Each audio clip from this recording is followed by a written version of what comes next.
right, man, what's going on? Another episode of Streets Verified. I don't even know which episode, but it's one of the biggest, you know what I'm saying? We got the biggest, man. We got Big Rich in this motherfucker. Yes, sir. What's up, my brother? What's going on with you, baby? Congratulations, yeah, man. Appreciate you. We go back sir. a few years, man, so it's going to be a good conversation, I feel like.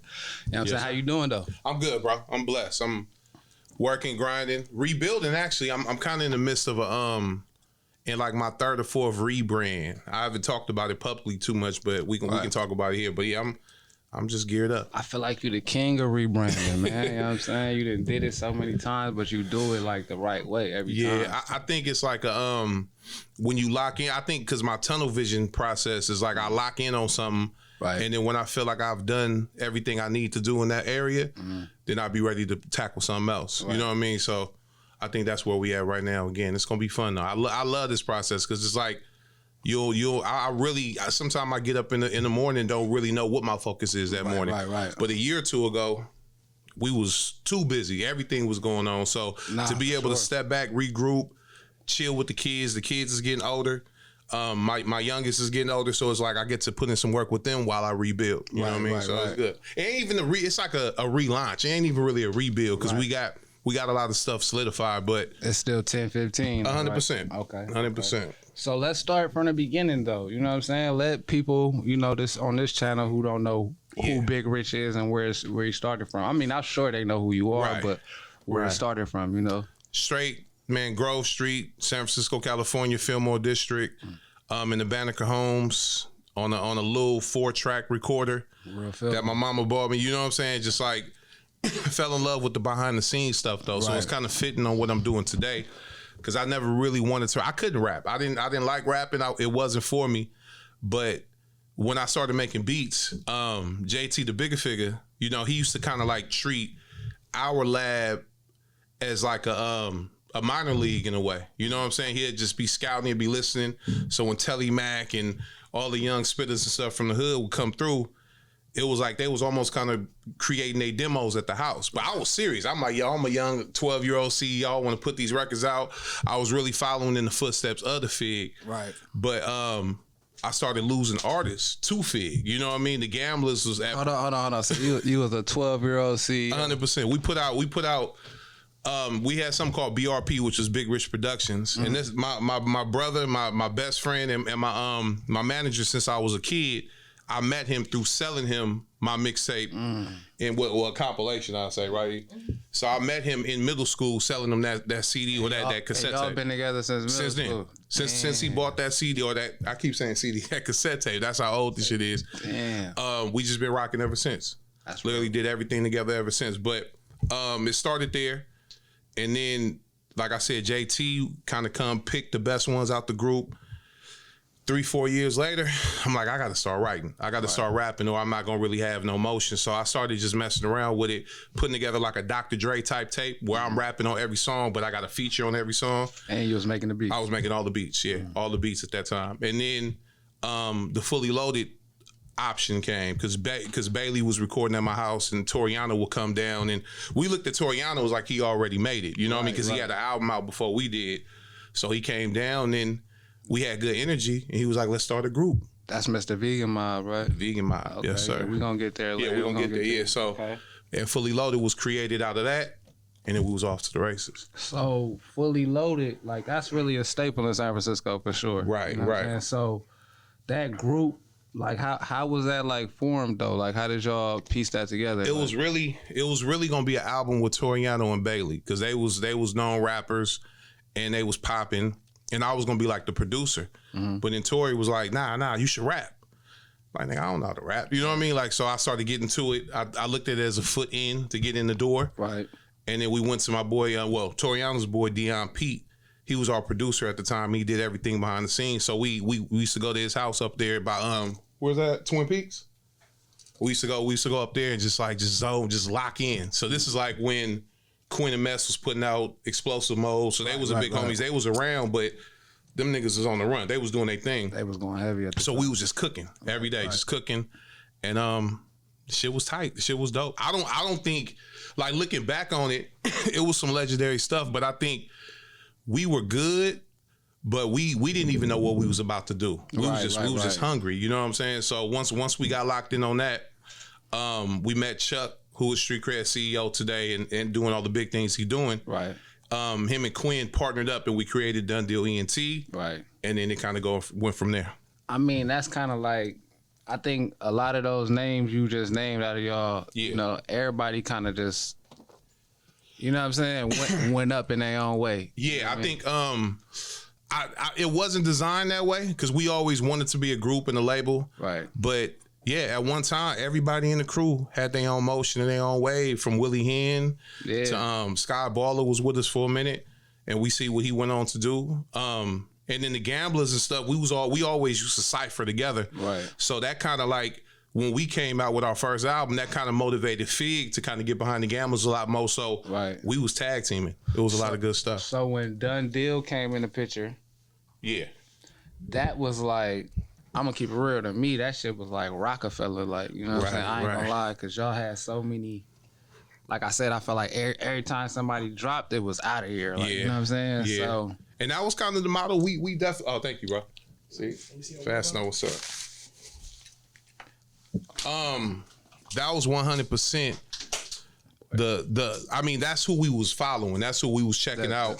And like Quinn and Chuck always wanted us to think like a major label, and they treated us like major label artists. You know what I'm saying? Like we had budgets, we had promo vans, we had posters. You know what I'm saying? Like it looked it. You know what I'm saying? Yeah. They exposed us to another level, which we always appreciated. You know what I'm saying? Like the vision was always big, and we had to kind of like live up to that. You know what I mean? So it pushed us in the studio. You know? Nah. So that's why when I seen, you know, when you was just when I was young and you was like, you know, let's do this project. It was like, hell nah, like y'all up here, but you just willing to just come on, like let's work. You know what I'm saying? Yeah, it wasn't too many. You know, back then, you felt like, especially in the Bay, I feel like we got a syndrome like when somebody get a little status, they just stop fucking with people. Yeah, you know that happened a lot. I mean, even to this day, like you know me and you know my process and you know how I am, but even to this day, I always get that. I still get that, like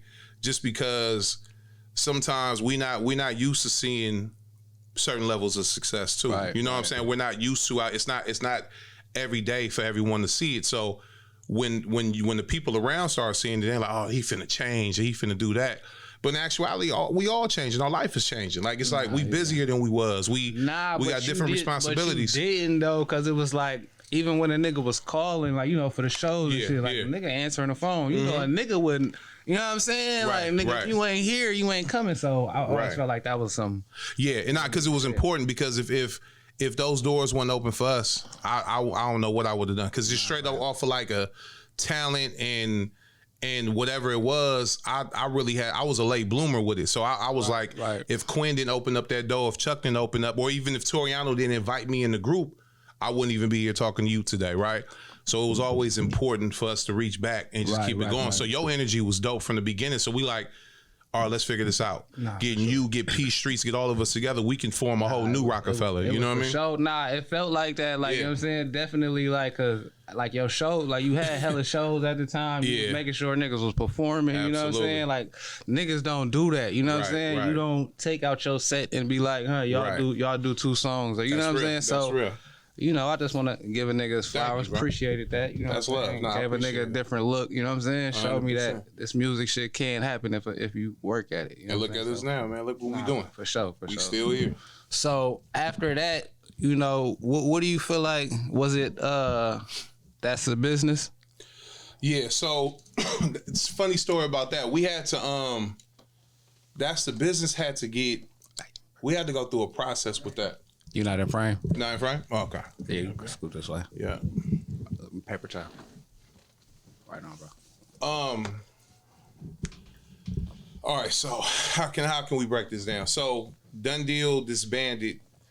Done Deal broke up in like 2004. Right. Bailey went solo. He signed with Jay Valentine with City Boys. Quinn, I forgot what Quinn dropped at that time. But the whole label kind of shifted. He dropped The Rock in 2006, right? Yeah. That was I ain't gonna lie. He had that one video that was like a Kanye video. Yeah. Look what I done for them. Man, yeah. That was hard. We That was Jay-Z type shit too. It was. That's what Quinn is to us too. He the hoe from the city. For sure. And they Done Deal split up, and I ended up staying with Chuck. So the rest of the label stayed together, and they signed with SMC. You remember SMC? Mm-hmm. SMC was like Empire before it was Empire. Right. And I stayed with Chuck because Chuck had the situation with Koch, and we had to go through the politics of that and getting that deal done. So once we did that, it was time for me to kind of like get my weight up as an artist. I feel like I was known and fully loaded, and the name was there, but Big Rich, the solo artist, didn't really exist. Right. So we started releasing mixtapes, and as the buzz built with the mixtapes, the budget started coming in, and then we started doing records, and That's the Business was the last song I did for the album. And EA Ski came through. When we first did it, it didn't sound like what it ended up sounding like. Right. So EA Ski took it, did his Dr. Dre. He's a great engineer. Right. He did his Dr. Dre to it, and then we was popping. But Koch was excited about it. Cameo, everybody was excited about it. But the day that song got serviced and was supposed to debut on Cameo, Vans, that song, The Pack, shout out to Lil B, Young L, the whole crew, that song got submitted secretly to Cameo and it blew up. So crazy. I remember it was March 18th, 2006.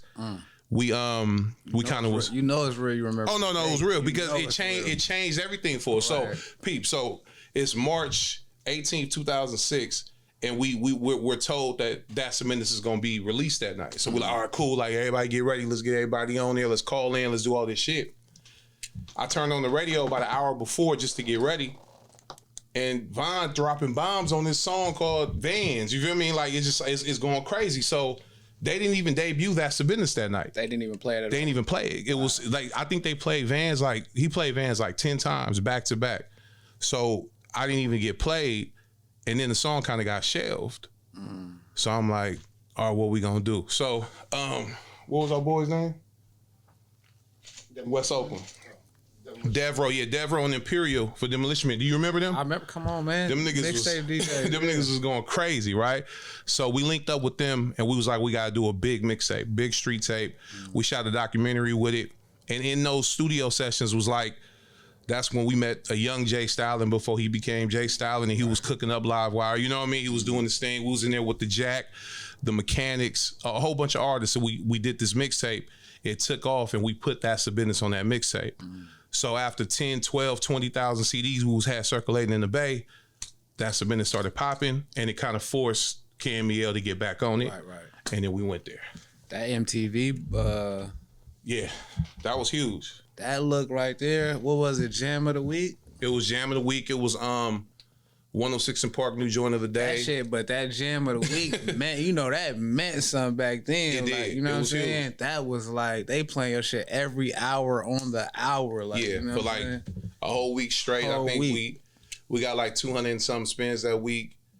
I didn't get to enjoy it though, because we had to hit the road. Koch was like, all right, look, we all over the place, so y'all got to hit the road. So we was doing radio interviews that whole week promoting the song, but it helped set up everything. So what was the craziest thing, so that, because like you said, it took off. What was the craziest thing that happened, on the road going on?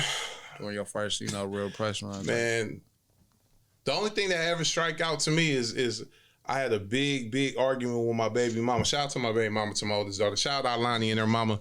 But I was in the radio station, and she was, I don't know, something was happening at the house, and I got into it with, I'm screaming. I'm like, the program director's all right there. I'm screaming. I'm arguing with her. At the radio station. At the radio station. And then the label was like, you got to stop this, Rich. They ain't gonna play your record. They think you're a problem.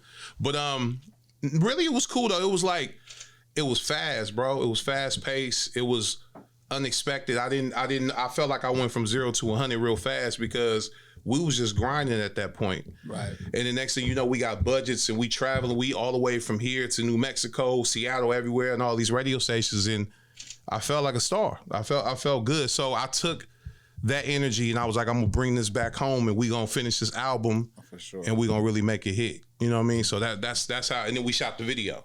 So so when we dropped the video, we dropped the album 2 months after that, and it just kind of exploded from So there. what was that video like? Cause that video, I felt like that shit was big budget. Like, you know what I'm saying? That was like, you know what I mean? That wasn't no regular, you know, niggas doing $300 to $600 videos right now. Yeah. Nah, that thing cost us 30. It was crazy. It cost 30 bands for that. But that was when we shooting on film, and I know Flats understand what that is. So we was we still didn't expect. We didn't know what was gonna happen, bro. But what did you feel like when you had that going on in the city though? Like, you know what I'm saying? Like, how did you, like, even when you just look back at it now, like that's a moment that don't happen too often. You know what I'm saying? Like, yeah, nah, completely. I think I took on, like, we got a responsibility now. Mm-hmm. I feel like if we got the ball, then this is our shot to kind of do it the way we always thought it should be done. Right.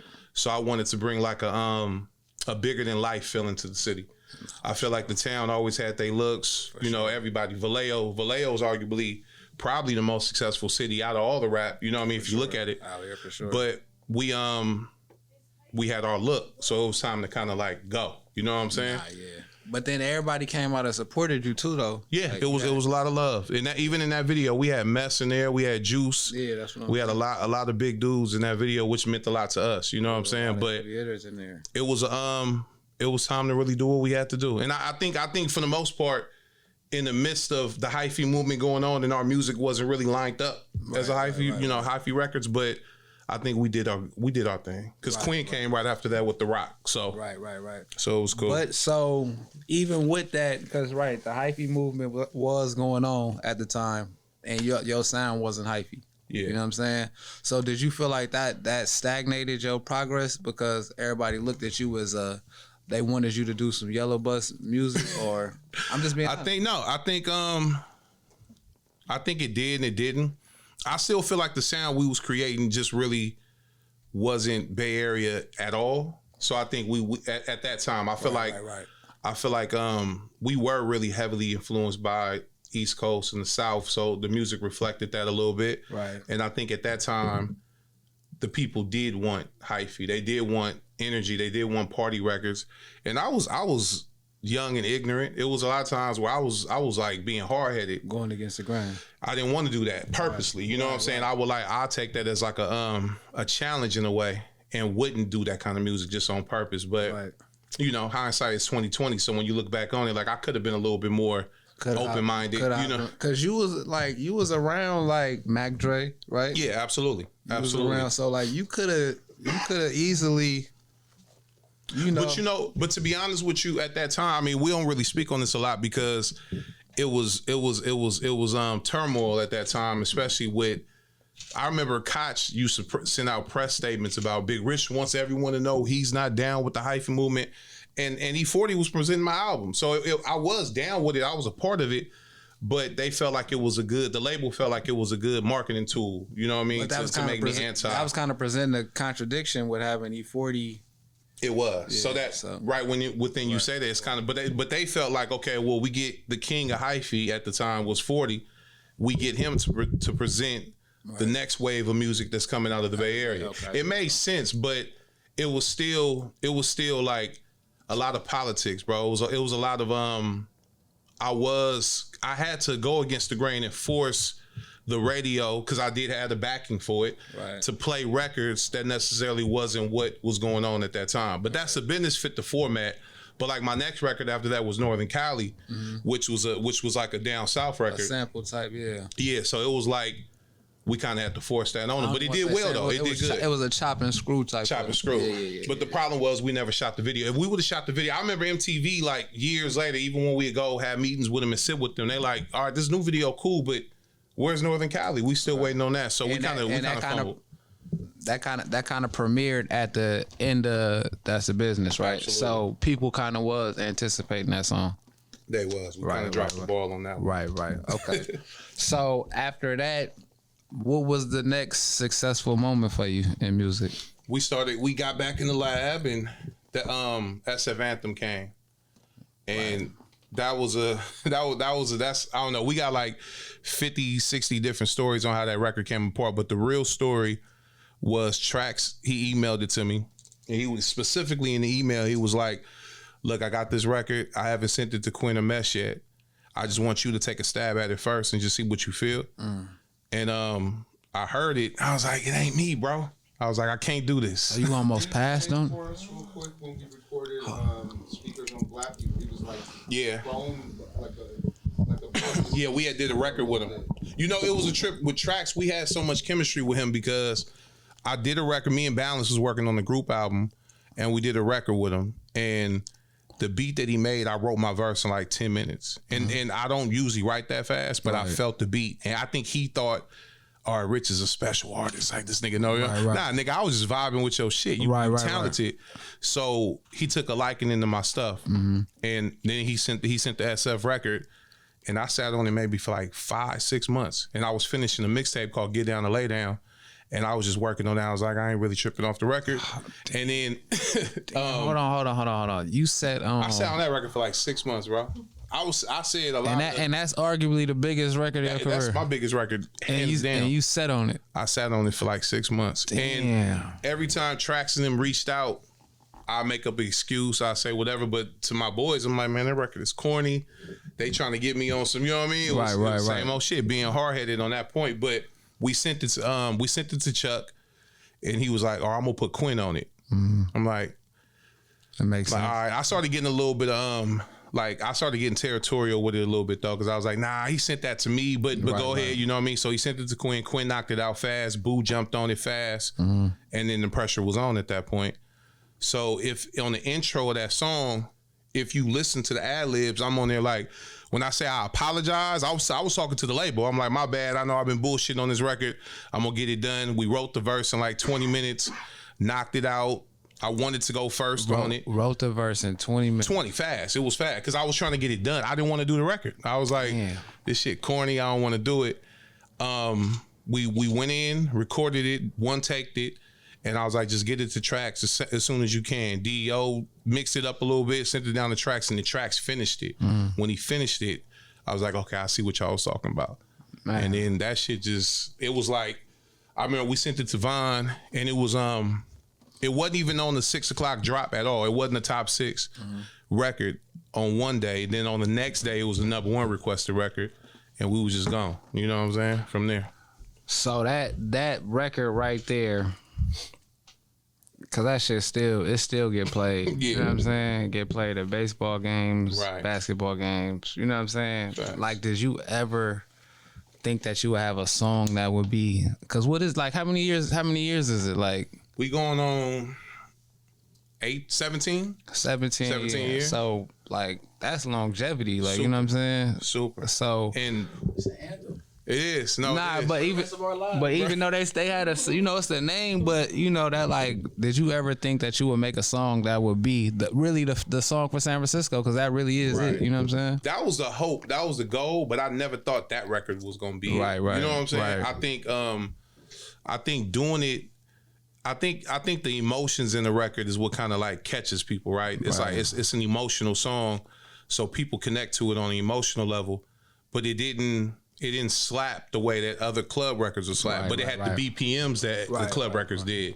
So I think it was like like a specialty song that made sense, that worked, that represented the whole city, that at that time needed representation. Right. You know what I'm saying? It needed a worldwide thing. Like when we got tight with Ross and Khaled and all them people from that record, because we went down and did the Ozone Awards, I think August of that year after we dropped it, and everybody knew the record. Like, as soon as we got off the plane, like, Khaled and them in the hotel, like, these are the niggas that, you know what I mean? Like, these are the niggas right here. That's him.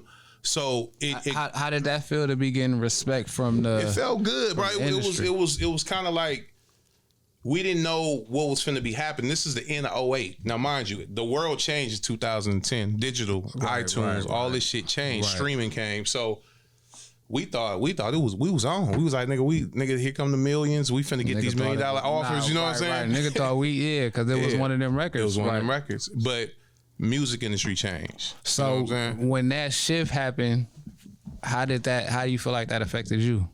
I retired. Because of the streaming? Because of the streaming. I didn't understand what was happening. I thought I was like, yo, we got a few dollars. We made a few dollars out of this. It's cool. The recession is coming. The music industry finna change. You feel like you felt it coming? I definitely felt it coming. Cause wasn't it a point that I ain't getting into, like, it was somebody that was like, I just heard this story before, that artists like the Jacka, like the Fit, like niggas used to automatically buy y'all albums, like, you know what I'm saying? So when 2010 that shit kind of stopped. Yeah, so we didn't re-up with Koch after the first album, Block Test Hill to Prove. We didn't re-up, right? Because we had SF Anthem. And that kind of took So shit to a whole nother level. Y'all thought y'all was going major. Oh, no, we just knew we was right. So we like, we didn't re-up. We kind of went independent. And then I put out my second album, Heart of the City, that you own. Right. I put that out fully independently. And it did good. Right. But that's like, I put that out in June 2009. And then I geared up and started working on my last album, Built to Last. And we put that out a year later. And the landscape had changed drastically. Right. So Yeah, so it was like, I put both records out with Ghazi. This is before he started Empire. So I put both of those albums out with Ghazi, but we didn't, it was like I'm dropping off boxes and boxes of CDs a year ago, and a whole year later, I'm barely getting all, you know what I mean? Yeah, like, we're getting the money Rasputin's ordering 200 CDs, and it was crazy. So I'm like, okay, well, it's shifting. But it really, the music industry was just shifting to digital. Right. That's really all was happening. But I was like, nah, I can't take this L. You gotta figure out how to get the money. Yeah. It's like, I put it like this. It was like, we spent $50,000 putting the album out.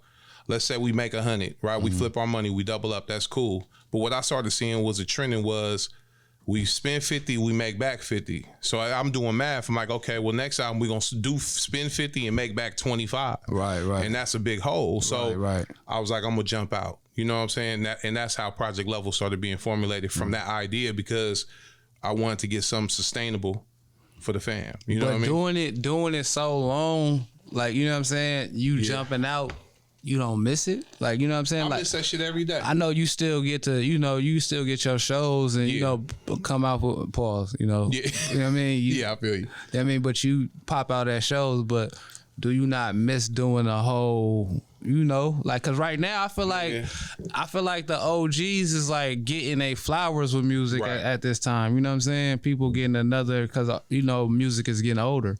It is. So I think now, like, if you 50, you grew up with hip hop. Shit, Will Smith just put out a new album. I know, and he going crazy. Nah, for sure. Everything.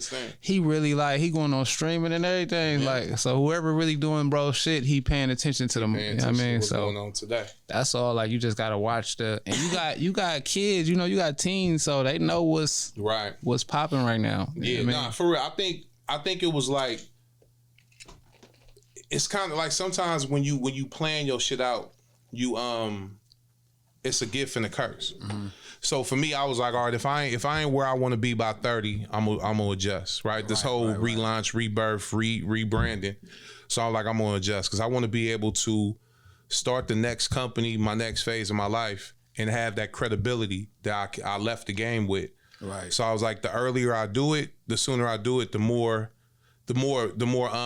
strength I'm gonna have in a new venture, right? So when we started Project Level, I was still an elite rapper in the city, at least. So my name was still good. Right. If I would have waited too long, then it would have been like, oh, well, Rich is reaching. Rich is trying to find his next move. You know what I mean? So I wanted to get in sooner. Right. And it worked out. I mean, for the long run, it worked out. But you still have that FOMO. You have like, well, what could have been? You know what I mean? So I definitely deal with that sometimes. But I'm still able to be creative and still be in the music industry like I was, and kind of like doing it without all of the extra bullshit and the drama and the politics. You definitely been behind the scenes a lot, so you had a lot to do with a lot of, especially these recent, let's say, viral moments we've been having with artists. You know what I'm saying? Lil Kayla, Stunning Man. Am I missing anybody?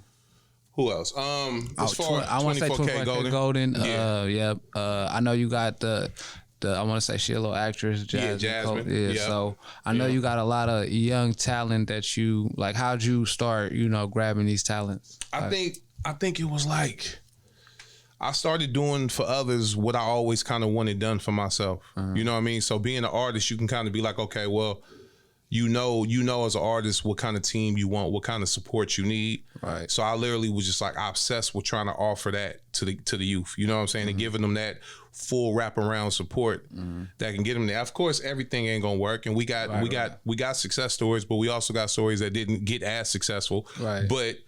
But the fundamentals was given. You know what I mean? That support was given. So at least they know how to navigate through what they trying to do. Right. So Lil Kayla, she was a part of our second year. So we started Project Level in 2012.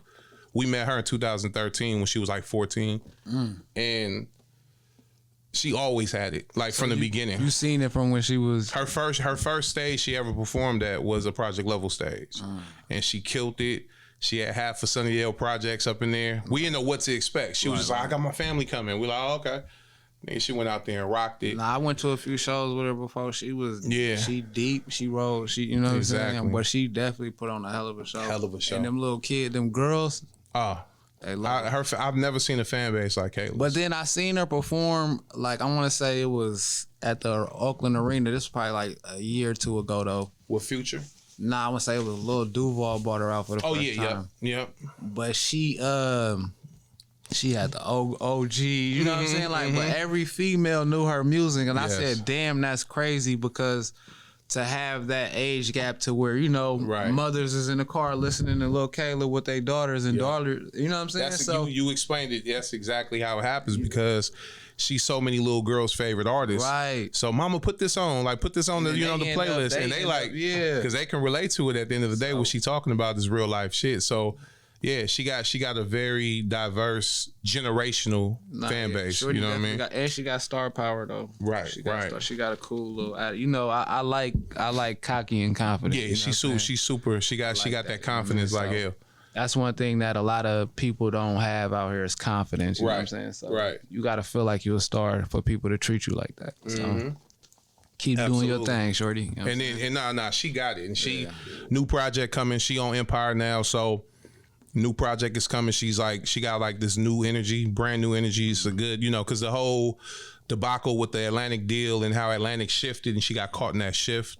So she's kind of excited to be back home, and Empire's putting that support behind her that she wants. So it's good. Speaking of that, seeing Empire, like you just said, you was dealing with Ghazi in the beginning. Yeah. So to see where he's at right now, how do you look at that? Like, he's a heavyweight in the game. Yeah, it's unbelievable.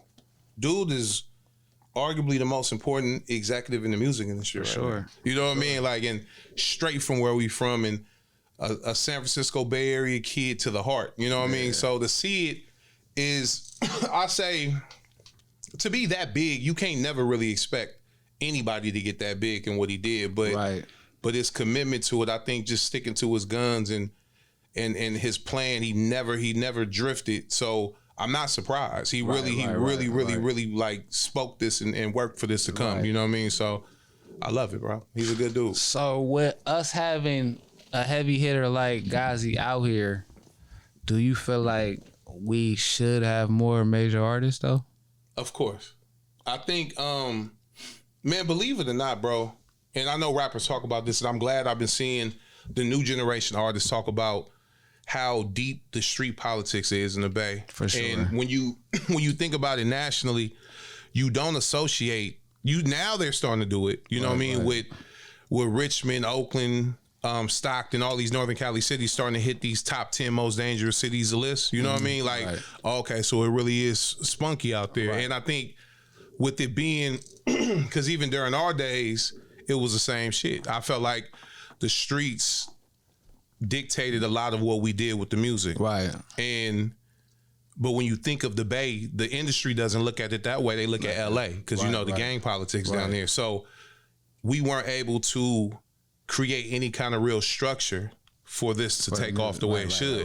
And when you an independent artist and you making all the money and you get $9 a CD, you a boss. And as a boss, you don't really want to listen to nobody else. You know what I mean? So the independent game is kind of like a gift and a curse for us. It kind of spoiled the game, but I feel like we need like a major, like, but I don't even want to say a major because like Ghazi and them really not a major label, but they got major label power. They do. You know what I'm saying? So I just feel like it's a lot of artists out here that we got a lot of talent in the Bay. You know what I'm saying? Right. But we don't get the support because everybody looks for the LAs or the, you know what I'm saying, outside of the Bay. You gotta get it jumping and then they're gonna come knock at your door. I remember we had a legendary conversation back in like 2010 when I was transitioning out, and I'm not gonna name him. He know who he is, but a big dog that's in the Bay Area scene now. He's a big dog behind the scenes though. But we met with him, and we was gonna do a business deal. And from I came in, me and Danielle took the meeting, and we in there, we talking. We selling it, we doing our big one. And by the end of the meeting, he was like, you know what, Rich, the higher ups ain't gonna never fuck with you. And I was like, that kind of fucked me up because I'm like, wow. I'm like, that's my goal. He was like, you know too much. And he was like, in this industry, the margin that the labels can make off you is based on what you know. The more you know, the less profit they can make off you because you're gonna be in all your paperwork. You're gonna be right there. The less you know, the more profit they're gonna make. So that's obvious, right? It's math. So because you know so much, they're gonna steer away. And I think because the Bay Area, we're so independent and we're so equipped, we haven't found the way to partner with the corporations and with those people that can really turn you into these Drakes and all these other people. Right. And as you see what Drake is dealing with Kendrick and all that, it's really a, I guess what they would call Illuminati to this shit. It really is one. It's so politics. If you don't get in that circle, you kind of left out on the side. You know what I mean? So do you feel like it's hard though, like for us to get in that circle? Cause like I feel like we don't get, like E40 is a freak of nature. Right. You know what I'm saying? In the day. I feel like anywhere for real. Yeah, for real. But we got Larry right now. You know what I'm saying? But I don't feel like it's, well, we got Kehlani, we got a few, but I feel like it's more like just the younger artists. You know what I'm saying? I feel like how 24K Golden had his, like that shit was he sold 11 million records. Yeah, that shit was out of here. So like, and you seen that from the beginning. So it'd be like, and I feel like you spotted that and then, nurtured that, you know what I'm saying? And he did it the right way. He, we got he was in your program too, right? Yeah. He was in the 2017 year was his year there. And from there, when he graduated, we knew he had a full ride to USC. And he was doing this thing at Lowell High School. He was, buzzing and stuff. But then we was like, we know somebody in LA. So we set him up with somebody in LA. And that was in August. By November, he was signing his deal with Columbia. You know what I mean? So it went fast. Yeah. And like, it was like with him, he just understood how to utilize TikTok before TikTok was what it is today. He understood how to use those social media platforms. And he was an independent minded artist, but in the major system. And I feel like it's a gift and a curse. I feel like the good thing about it, he was able to use that major system with his tactics of what he learned here for independently, right? And it worked for him. Perfect blend, went diamond. You know what I mean? But after that, the majors don't know how to necessarily spark that magic again. So that's when you need that independent, right? You need that independent, what's the word? The independent flexibility. Right. And on the major, they don't have it. They can't pivot that way. Right. So now he's in the process of trying to recreate that magic again. And that's the curse side of it being on the major. Right. You get what I'm saying? Right. So, cause like if he went and left Columbia and came down to Empire, they'd blow him right back up because they know what to do. Grassroots shit. You know what I'm saying? So that type of stuff. I definitely, I feel like Empire got that recipe for, because soon as you, like if you got a nice buzz and you go there, like you could just, ride. They're gonna make you millions. It's gonna really be there. But then, and they attack your fan base like 100%. 100%. So they got the cachet of the majors, but the operation is still independent. Right. So what do you see like with your 1015 management? What does the future look like? Because you just so we're stepping more into like an agency. We want to, like us working with Shoe Palace and creating and curating a whole bunch of projects for them. And we was a part of the whole All-Star Weekend kickoff. And we just want to be more in the creative realm, not manage as many artists, kind of like shrink that roster down and get, our few artists that we really want to continue to grow with. Right. But really just get in with these big brands and curate, you know what I'm saying? And just become more of a bridge between our talent. I think the best way to describe it is what I felt Steve Stout has done in the industry, where back in the day, he partnered up with McDonald's and had Pusha T writing for McDonald's jingles, and you know what I mean, and just kind of being that liaison and that middleman to get people to them checks from them brands. I feel like the money, I feel like what we've been doing ever since our deal with Forever 21 and the labels that we deal with. I don't mean to cut you off. How do you bridge those gaps though with those Shoe Palaces, Forever 21, H&M's? Like those are big brands. You know and this ain't no knock on Shoe Palace because they great. I love the whole team at Shoe Palace, but they don't always have time to know what's going on in the culture, right? Like they have bottom lines, they got deadlines, they got big corporate situations, but they're smart because they like, well, we're not going to go hire a whole nother team to go do that. We're going to go directly to the people who are still with the youth. And Project Level, we have 100 youth around us every day. So like you said, we know what the trends are. It's right there. Or even if we don't know, it's one text message away to the group chat like, yo, what we doing next? What's going on? Right. And they saw that. And so they enlisted Forever 21, same thing. They're like, okay, well, y'all do it. Like we're gonna take a shot on y'all. And let's see if we can connect directly to the demographic that way without having to go pivot and start a whole new department to get us there. So it's cool. Kind of like what Empire has done with Atlantic Records and Universal. Like they come and get a deal with Ghazi now and let Ghazi work his magic for them artists that they don't have time to develop. You get what I'm saying? Right. Kind of like that's a power play. Yeah, for real. And when you get in, it's cool because it's kind of like you become known for that. And then so if you do this for Shoe Palace, then Nike come and all these other people come and grab us because they just want that. They want that energy and that magic that we did with them. Right. You know? That's dope though, because a lot of people, like I said, that's branded and a lot of people don't get to do that from out here where we from. Right. But I feel like Filmo people, like y'all hustle kind of like different. I'm going to keep it real. Like it's a level, it's a finesse. You know what I'm saying? I feel like it's the ability to, it's the ism, right? It's you already know all about that. So it's like you gotta see more than what's right there. You gotta see the possibilities of what this can grow into. And if you able to feed that to them and get that to them in the right way, you in there. But where you feel like you got that foresight, you know what I'm saying? Being the underdog, it's like survival. Right. You know what I mean? Like if I didn't pivot and tell Igor to reach out, Igor right here. If I didn't tell Igor to reach out to Devro and Imperial, that's the business probably never would have popped off. Right. You know what I'm saying? So, and then getting in there and seeing a young Jay Stalin, well, we leaving at 4 a.m. He just now kind of getting in his groove. He there to 10 a.m. You know what I mean? And seeing his energy, and instead of like ignoring it, we built with him and built that, and we friend, like, forget music. I don't think me and Stalin probably ain't dropped a song together in 20 years, but we still friends and we talk often. So it's like getting around people with that same mindset. You know what I mean? So I just think just being hungry and kind of being afraid to I don't want to ever fall off. That's why I'm always rebranding. Right. I'm like, nah, we can't keep pushing this to the dirt. You know what I mean? We gotta figure it out so we can keep scaling up. Right. You know what I mean? Nah, that's real. Yeah. The scale is always a good thing for sure. For sure. So with you being your brand, the Mogul, you know what I'm saying? That's the Mogul. You know what I mean? What's like on board for, what do you see coming for, San Francisco, like as far as music?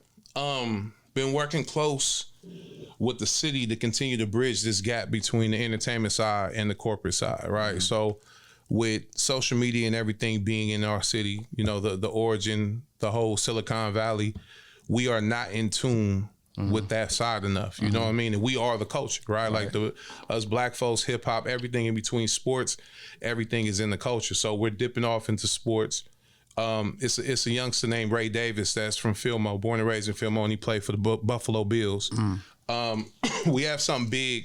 I can't announce it, but we have something big that by the time this come out, a Buffalo Bill on the age. Okay, yeah. Pop your shit, So we doing something with him this summer.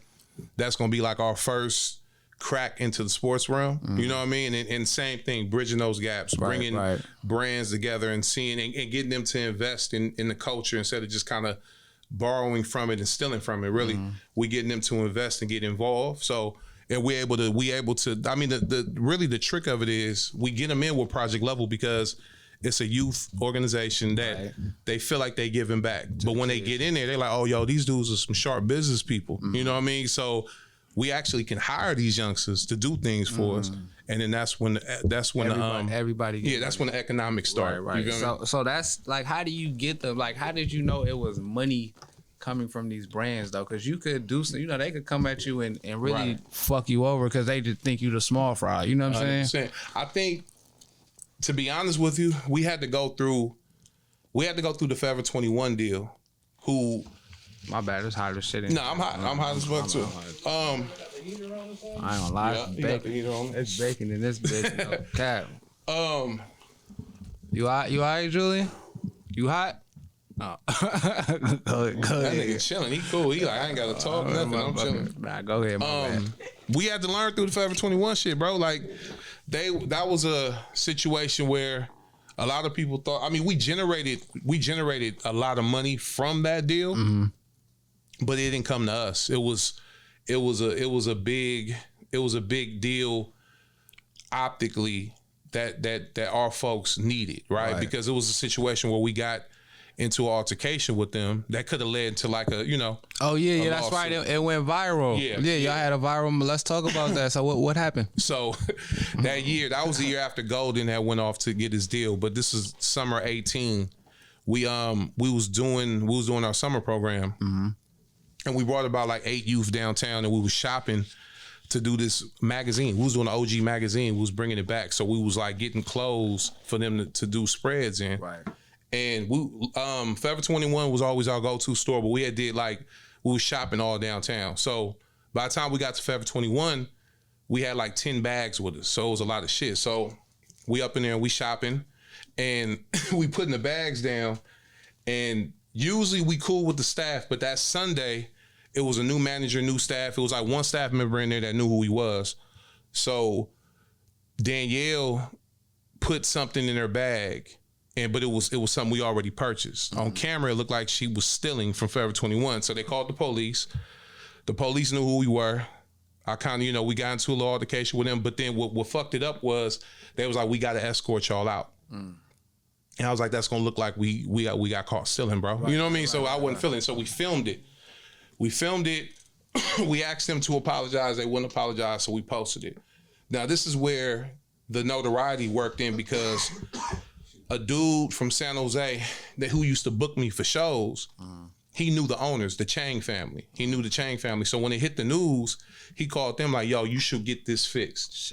There was like, one of your stores, did some discrimination shit against this dude named Big Rich who got a lot of love in the city, and this is blowing up. Right. So the next day, they lawyers reached out. They flew up the day after that. We went to City Hall. We had a private meeting, and they got straight to it. It was like, forget a lawsuit, forget all these other things. Like, we willing to give y'all whatever y'all want.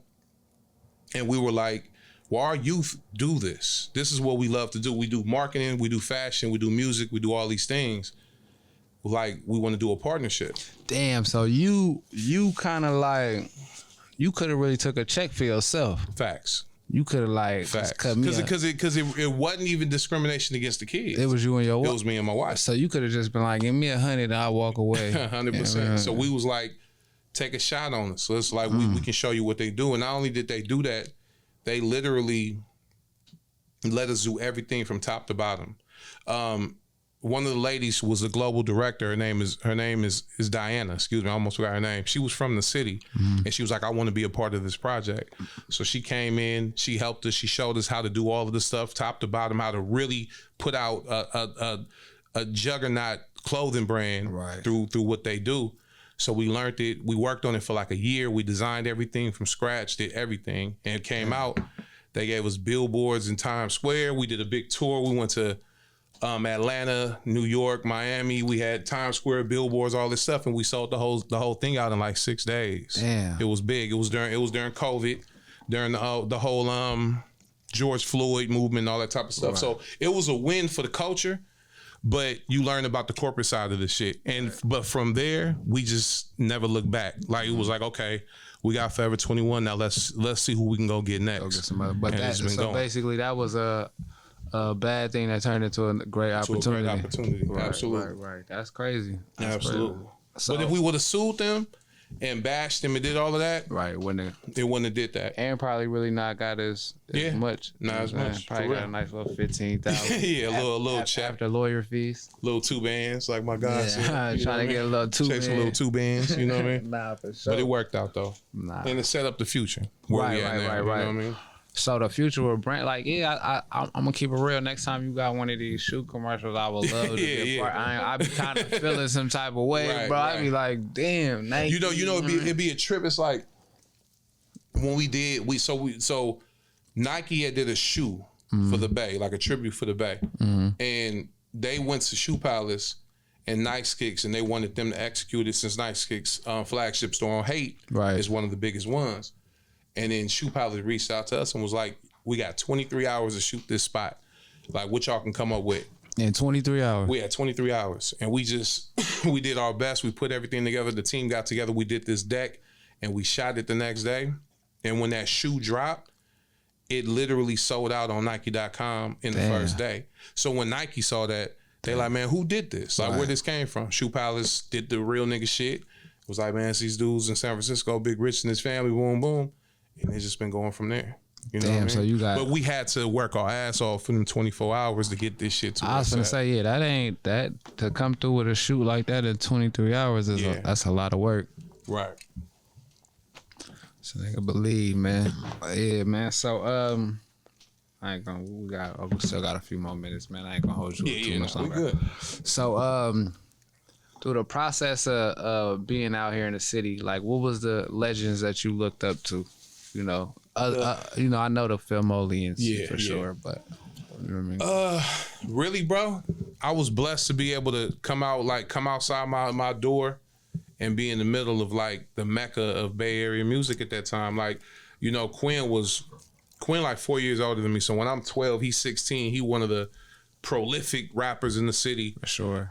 Seeing Forte pull up with his top hat and his finger waves coming down the back and his black Skylark drop top, you know, coming up giving out dollars to the kids. You know what I'm saying? Seeing JT be a mastermind right around the corner getting deals at 19 years old and teaching Master P how to, you know, build empires. You know what I'm saying? Like seeing Messy Marv for the first time in 1995 performing at Trey Below, RP Trey Below, at his block party. We didn't know who this dude was. He was just, he from KO. That's all we heard. Right. And captivating the whole Filmo with his voice. You know what I'm saying? Like, to just be able to grow up in that era and see that, that's really all of the motivation I needed. Yeah, cause back, I want to say early 90s, like, Bay only listened to Bay. You know what I'm saying? Like, you know, and when niggas had their CD books or, you know, whatever, it was on, like, I know my big brother, it was only Bay shit in there. Right. Like, it was really no